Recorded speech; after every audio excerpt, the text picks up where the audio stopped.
ಕೃಷ್ಣ ಅಡುಗೆ ಮನೆಗೆ ಸ್ವಾಗತ ಫ್ರೆಂಡ್ಸ್. ಇವತ್ತು ನಾನು ಪುರಿ ಹಾಗೂ ತಂಗಡಿಗೆ ಚಟ್ನಿ ಅಥವಾ ಬೆಟಗೇರಿ ಚಟ್ನಿ. ಇಲ್ಲಿ ನಾನು 1 ಲೋಟ ಮೈದಾ ಹಿಟ್ಟು ಇಟ್ಕೊಂಡಿದ್ದೀನಿ. ಹಾಗೆ ಅರ್ಧ ಕಡಲೆ ಹಿಟ್ಟು ಇಟ್ಕೊಂಡಿದ್ದೀನಿ, ಅರ್ಧ ಲೋಟದಷ್ಟು. ಹಾಗೆ ಅರ್ಧ ಲೋಟ ಜೋಳದ ಹಿಟ್ಟು ಇಟ್ಕೊಂಡಿದ್ದೀನಿ, ಅರ್ಧ ಲೋಟ. ಹಾಗೆ ರುಚಿಗೆ ತಕ್ಕಷ್ಟು ಉಪ್ಪು, ಕರಿಯೋದಕ್ಕೆ ಎಣ್ಣೆ, ಇಷ್ಟೆಲ್ಲ ಐಟಮ್ ಇಟ್ಕೊಂಡಿದ್ದೀನಿ ನೋಡಿ. ಇವಾಗ ಹಿಟ್ಟು ಕಲಿಸೋದು ಹೇಗೆ ಅಂತ ತೋರಿಸ್ತೀನಿ ನೋಡಿ. ಒಂದು ತಟ್ಟೆಗೆ ನಾನು 1 ಕಪ್ಪು ಮೈದಾ ಹಿಟ್ಟು ಹಾಕ್ಕೊಂಡಿದ್ದೀನಿ ನೋಡಿ. 1 ಕಪ್ಪು ಮೈದಾ ಹಿಟ್ಟು ಹಾಕಿದ್ದೀನಿ. ಹಾಗೆ ಅರ್ಧ ಕಪ್ಪು ಜೋಳದ ಹಿಟ್ಟು ಹಾಕಿದ್ದೀನಿ ನೋಡಿ. ಹಾಗೆ ಇಲ್ಲಿ ಅರ್ಧ ಕಪ್ಪು ಕಡಲೆ ಹಿಟ್ಟು ಹಾಕಿದ್ದೀನಿ. ಇದಕ್ಕೆ ಒಂದು ಸ್ವಲ್ಪ ಉಪ್ಪು ಹಾಕ್ಕೊತೀನಿ ನೋಡಿ. ಹಾಗೆ ಕಲಿಸ್ಬಾರ್ದು ಅನ್ನೋದಕ್ಕೋಸ್ಕರ ಸ್ವಲ್ಪ ಉಪ್ಪು ಹಾಕಿದ್ದೀನಿ.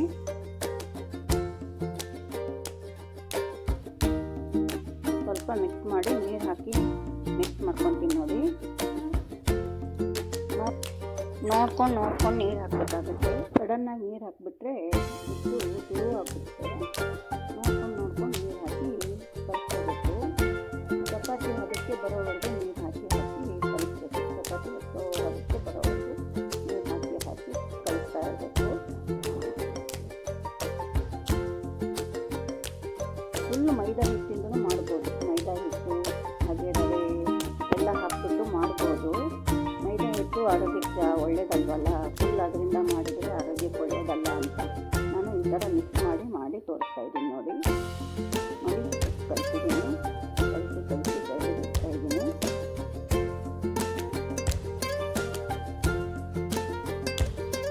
ಮೈದಾ ಆರೋಗ್ಯಕ್ಕೆ ಒಳ್ಳೇದಲ್ಲಲ್ಲ, ಅದಕ್ಕೆ ನಾನು ಸ್ವಲ್ಪ ಮಾಡಿದ್ದೀನಿ. ಮೈದಾ ಒಟ್ಟಿಗೆ ನಾನು ಮಿಕ್ಸ್ ಮಾಡಿ ಮಾಡ್ತಾಯಿದ್ದೀನಿ.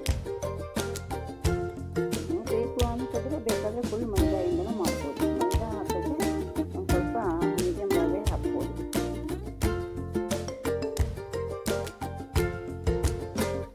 ನೋಡಿ, ಈ ಹದಕ್ಕೆ ನಾನು ಕಲಿಸ್ಕೊಂಡಿದ್ದೀನಿ. ಮೇಲೆ 1-2 ಸ್ಪೂನ್ ಎಣ್ಣೆ ಹಾಕ್ತಿದ್ದೀನಿ. ಒಂದು ಸ್ವಲ್ಪ ಮಿಕ್ಸ್ ಮಾಡಿಬಿಟ್ಟು 10 ನಿಮಿಷ ನೆನೆಯೋದಕ್ಕೆ ಬಿಡೋಣ. 10 ನಿಮಿಷ ನೆನೆದ್ರೆ ಸಾಕು ನೋಡಿ. ಈ ಥರ ಕಲಿಸಿದ್ದೀನಿ. ಇವಾಗ 10 ನಿಮಿಷ ನೆನೆಯೋಕೆ ಬಿಡ್ತೀನಿ ನೋಡಿ.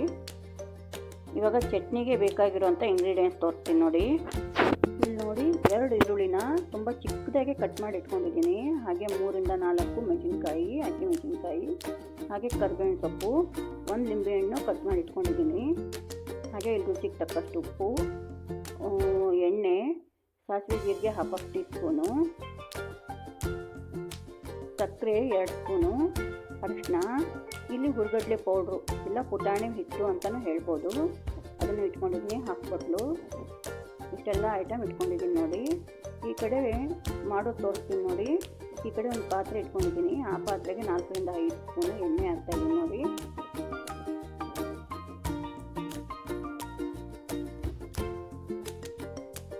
ಎಣ್ಣೆ ಕಾದ ನಂತರ ಸಾಸಿವೆ ಜೀರಿಗೆನೂ ಹಾಕ್ತಾಯಿದ್ದೀನಿ. ಸಾಸಿವೆ ಜೀರಿಗೆ ಸಿಡಿದಾಯಿತು. ಮೆಣಸಿನ್ಕಾಯಿ ಹಾಕ್ತೀನಿ ನೋಡಿ.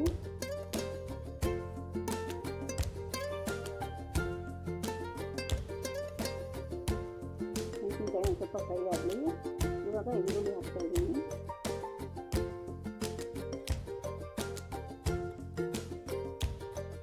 ನೋಡಿ, ಎಲ್ಲ ಈರುಳ್ಳಿ ಹಾಕ್ತೀನಿ.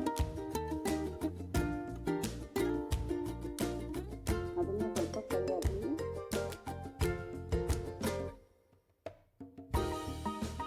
ಆಗುತ್ತೆ ಈರುಳ್ಳಿ ಬೆಂದು ಅಲ್ಲಿವರೆಗೂ ಫ್ರೈ ಮಾಡಬೇಕಾಗುತ್ತೆ. ಸ್ವಲ್ಪ ಕರಿಬೇವಿನ ಸೊಪ್ಪು ಹಾಕ್ತೀನಿ ನೋಡಿ. ಎಣ್ಣೆ ಮೇಲೆ ಕರಿಬೇವಿನ ಸೊಪ್ಪು ಹಾಕ್ಬಿಟ್ರೆ ಸೀದೋದಂಗೆ ಆಗುತ್ತೆ. ಅದಕ್ಕೋಸ್ಕರ ನಾನು ಈರುಳ್ಳಿ ಹಾಕಿದ್ಮೇಲೆ ಕರಿಬೇವಿನ ಸೊಪ್ಪು ಹಾಕ್ತೀನಿ ನೋಡಿ. 2 ಬಟ್ಲು ನೀರು ಹಾಕ್ತೀನಿ ನೋಡಿ.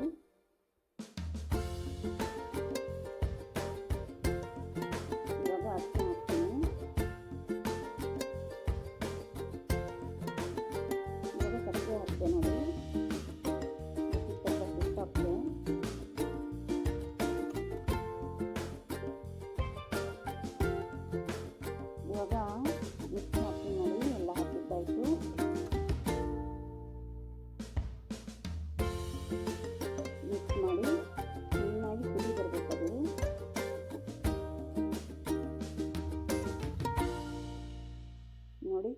ಕುದೀತಾ ಇದೆ, ಕಾಣಿಸ್ತಾ ಇದೆಯಾ? ಕುದೀತಾ ಇದೆ. ಇವಾಗ ಕುದಿ ಬಂದಮೇಲೆ ಆಫ್ ಮಾಡಿಬಿಡ್ತೀನಿ ನಾನು. ಆಫ್ ಮಾಡಿದ್ಮೇಲೆ ತಣ್ಣಗಾಗಕ್ಕೆ ಬಿಟ್ಟಿದ್ದೆ. ನೋಡಿ ತಣ್ಣಗಾಗಿದೆ. ಇವಾಗ ಇದಕ್ಕೆ ನಾನು ಲಿಂಬೆಹಣ್ಣು ಹಾಕ್ತಾಯಿದ್ದೀನಿ. ಅರ್ಧ ಹೋಳು ಲಿಂಬೆಹಣ್ಣು ಹಾಕಿದೆ. ಹಾಗೆ ಇದಕ್ಕೆ ಹುರಿಗಡಲೆ ಪೌಡ್ರು ಅಥವಾ ಪುಟಾಣಿ ಹಿಟ್ಟು ಹಾಕಿ ಕಲಿಸ್ತಾ ಇದ್ದೀನಿ. ಬಿಸಿ ಇದ್ದಾಗ ಕಲಿಸ್ಬಿಟ್ರೆ ಗಟ್ಟಿಯಾಗಿಬಿಡುತ್ತೆ. ಬಿಸಿ ಇದ್ದಾಗ ಹಿಟ್ಟು ಕಲಿಸ್ಬಾರ್ದು, ತಣ್ಣಗಾದ್ಮೇಲೆ ಹಿಟ್ಟು ಕಲಿಸ್ಬೇಕು. ನೋಡಿ ಇನ್ನೊಂದು ಸ್ವಲ್ಪ ಹಿಟ್ಟು ಬೇಕಾಗುತ್ತೆ. ನಾನು ಇನ್ನೊಂದು ಸ್ವಲ್ಪ ಹಿಟ್ಟು ಹಾಕ್ತೀನಿ. ನೋಡ್ಕೊಳ್ಳಿ, ನಿಮ್ಗೆ ಹದ ಎಷ್ಟು ಬೇಕು ನೋಡಿಕೊಂಡು ಕಲಿಸ್ಕೊಳ್ಳಿ. ಹಿಟ್ಟು ಹಾಕ್ಕೊಂಡು ತುಂಬ ತಿಳು ಇರಬಾರ್ದು, ತುಂಬ ಗಟ್ಟಿ ಇರಬಾರ್ದು, ಆ ಥರ ಬರಬೇಕು. ಇವಾಗ ನೋಡಿ ಕರೆಕ್ಟಾಗಿದೆ. ನೋಡಿ ಬೆಟಗೇರಿ ಚಟ್ನಿ ಅಥವಾ ತಂಗಡಿಗೆ ಚಟ್ನಿ ರೆಡಿಯಾಗಿದೆ. ಈ ಕಡೆ ನಾನು 10 ನಿಮಿಷ ನೆನೆಯೋಕ್ಕೆ ಬಿಟ್ಟಿದ್ನಲ್ಲ ಹಿಟ್ಟು, 10 ನಿಮಿಷ ನೆಂದಿದ್ದಾಯಿತು. ಇವಾಗ ಲಟ್ಟಿಸ್ಕೊಳ್ಳೋಣ. ನೋಡಿ ಪೂರಿನ ಹಿಟ್ಟು ತುಂಬ ಸಾಫ್ಟಾಗಿ ಕಲಿಸ್ಕೋಬೇಡಿ, ಸ್ವಲ್ಪ ಗಟ್ಟಿನೇ ಇರಲಿ, ಲಟ್ಟಿಸೋಕ್ಕೆ ಈಸಿ ಆಗುತ್ತೆ. ತಿಳುವಾದರೆ ಉಬ್ಬಲ್ಲ ಪೂರಿ, ಸ್ವಲ್ಪ ಗಟ್ಟಿನೇ ಇದ್ದರೆ ಚೆನ್ನಾಗಿ ಬರುತ್ತೆ. ನೋಡಿ ನಾನು ಉಳ್ಳಿ ಮಾಡ್ತಿದ್ದೀನಿ. 2 ಉಳ್ಳಿ ಮಾಡಿಟ್ಕೊಂಡೆ, ನಿಮ್ಗೆ ತೋರ್ಸೋಕ್ಕೋಸ್ಕರ 2 ಸಾಕು.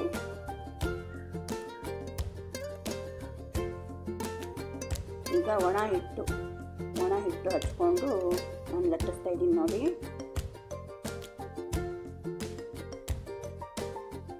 ನಿಮ್ಗೆ ಇಷ್ಟಿಷ್ಟೇ ಮಾಡ್ಕೊಳ್ಳೋಕೆ ಬೇಡ ಅನಿಸಿದ್ರೆ ಒಂದು ದೊಡ್ಡ ಉಳ್ಳಿ ತೊಗೊಂಡು, ಚಪಾತಿ ಉಳ್ಳಿ ತೊಗೊಂಡು ದೊಡ್ಡದಾಗಿ ಲಟ್ಟಿಸ್ಕೊಂಡ್ಬಿಡ್ಬೋದು. ಲಟ್ಟಿಸ್ಕೊಂಡು ಒಂದು ಬಟ್ಲನೋ ಅಥವಾ ಡಬ್ಬ ಮುಚ್ಚಳನೋ ತೊಗೊಂಡ್ಬಿಟ್ಟು ಅದ್ರ ಮೇಲೆ ಪ್ರೆಸ್ ಮಾಡಿದ್ರೆ ಆಯಿತು, ಒಂದೇ ಲೆವೆಲ್ಗೆ ಬರುತ್ತೆ ಪೂರಿ ಸೈಜು. ಇವಾಗ ನೋಡಿ ಇನ್ನೊಂದು ತೊಗೊಂಡು ಲಟ್ಟಿಸ್ತಾ ಇದ್ದೀನಿ. ಎಲ್ಲ ನಿಮ್ಗೆ ಒಂದೇ ಸೈಜಲ್ಲಿ ಬೇಕು ಅಂತಂದರೆ ಆ ಥರ ಡಬ್ಬದ ಮುಚ್ಚಳನೋ ಇಲ್ಲ ಬಟ್ಲನೋ ತೊಗೊಂಡು ಪ್ರೆಸ್ ಮಾಡಿ ಬಂದರೆ ಸಾಕಾಗತ್ತೆ. ನೋಡಿ ಈ ಥರ ಎಲ್ಲ ಲಟ್ಟಿಸ್ಕೊಂಡೆ. ಅದೇ ಥರನೇ ಎಲ್ಲ ಮಾಡ್ಕೊತೀನಿ. ನಿಮ್ಗೆ ತೋರ್ಸೋಕ್ಕೋಸ್ಕರ 2 ಮಾಡಿದ್ದು. ಈ ಕಡೆ ನಾನು ಎಣ್ಣೆ ಕಾಯಕ್ಕೆ ಇಟ್ಟಿದ್ದೀನಿ. ನೋಡಿ ಎಣ್ಣೆ ಕಾದಿದೆ.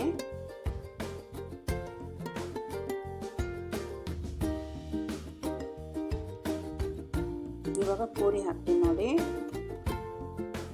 ಪೂರಿ ಹಾಕಿದ ತಕ್ಷಣ ಸ್ವಲ್ಪ ಪ್ರೆಸ್ ಮಾಡಬೇಕು, ಅಂದರೆ ಎಲ್ಲ ಕಡೆ ಎಣ್ಣೆ ಸ್ಪ್ರೆಡ್ ಆಗುತ್ತೆ. ನೋಡಿ ಯಾವ ಥರ ಉಬ್ಬಿ ಬರ್ತಾ ಇದೆ. ನೋಡಿ ಎಷ್ಟು ಚೆನ್ನಾಗಿ ಉಬ್ಬಿ ಬರ್ತಾ ಇದೆ. ನೋಡಿ ಇದು ತುಂಬ ಕಲರು ಬರಬಾರ್ದು. ನೋಡಿ ಈ ಸೈಡೂ ಹೆಂಗೆ ಉಬ್ತಾ ಇದೆ. ತುಂಬ ಕಲರ್ ಆಗಬಾರ್ದು, ತುಂಬ ಲೈಟ್ ಆಗಬಾರ್ದು, ಮೀಡಿಯಮ್ ಕಲರ್ ಇರಬೇಕು. ನೋಡಿ ಸೈಡು ಎಲ್ಲ ಬೇಯಿಸ್ಕೋಬೇಕು. ಸೈಡ್ ಬೆಂದಿರಲ್ಲ, ಅದಕ್ಕೋಸ್ಕರ ಸೈಡು ಬೇಯಿಸ್ಕೊತಿದ್ದೀನಿ. ನೀವು ನನ್ನ ರೀತಿಯಲ್ಲಿ ಒಂದು ಸಾರಿ ಟ್ರೈ ಮಾಡಿ ನೋಡಿ. ಇಷ್ಟ ಆದರೆ ಲೈಕ್ ಮಾಡಿ, ಕಮೆಂಟ್ ಮಾಡಿ, ಶೇರ್ ಮಾಡಿ, ಸಬ್ಸ್ಕ್ರೈಬ್ ಮಾಡಿ ಫ್ರೆಂಡ್ಸ್. ನೋಡಿ ಅದಾಗಿದ್ದಾಯಿತು, ತೆಗಿತಿದ್ದೀನಿ. ಹಾಗೆ ಇನ್ನೊಂದು ಪುರಿ ಹಾಕಿ ತೋರಿಸ್ತಾ ಇದ್ದೀನಿ. ನೋಡಿ ಪ್ರೆಸ್ ಮಾಡಿದೆ. ಪ್ರೆಸ್ ಮಾಡಿದ್ರೇ ಚೆನ್ನಾಗಿ ಉಬ್ಬುತ್ತೆ.